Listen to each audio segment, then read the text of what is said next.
नमस्कार मित्रांनो, आपले सगळ्यांचे स्वागत आहे BMC गुरुजी या यूट्यूब चॅनलमध्ये.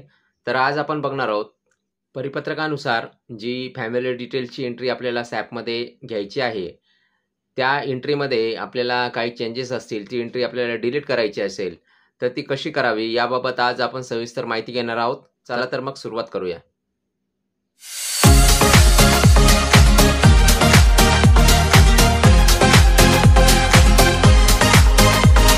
आता सर्वप्रथम फॅमिली डिटेल्स चेंज करण्याकरता इथे आपल्याला EC नंबर टाकायचा आहे. इथे फॅमिली डिटेल्सला क्लिक करायचं आहे. इथे ऑल करायचं आहे.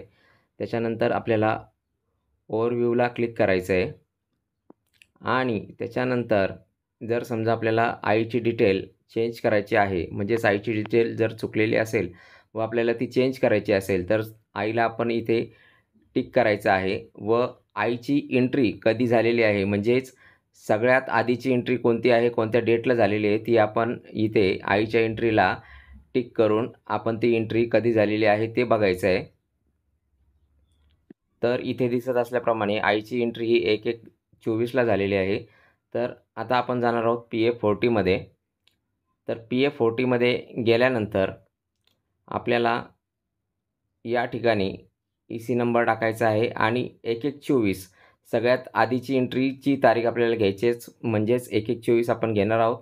त्याच्यानंतर आपण फॅमिली डिटेल्सला क्लिक करणार आहोत आणि एक्झिक्यूट करणार आहोत. तर आता इथे आपण 01 आईची एंट्री घेतली. त्याच्यानंतर इथे पण आपल्याला आई निवडायचं आहे 01.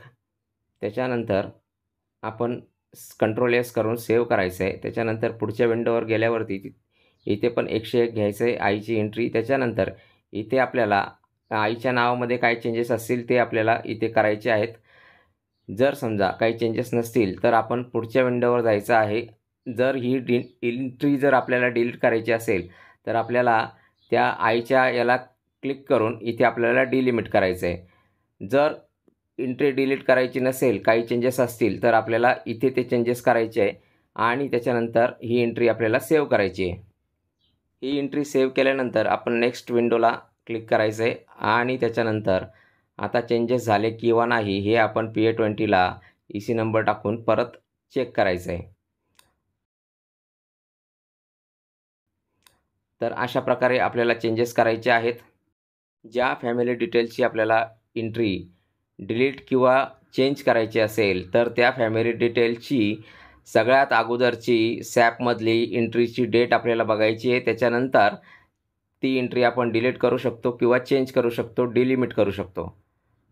फॅमिली डिटेल्स चेंज करण्याकरता किंवा डिलीट करण्याकरता आपल्या अस्थापनीय कर्मचाऱ्यांना अडचणी येत होत्यात. त्यामुळे हा छोटासा व्हिडिओ बनवण्यात आलेला आहे. तर आजचा आमचा व्हिडिओ आपल्याला कसा वाटला, आमच्या चॅनलला लाईक करा, शेअर करा व आपल्या BMC कर्मचाऱ्यांपर्यंत पोहोचवा.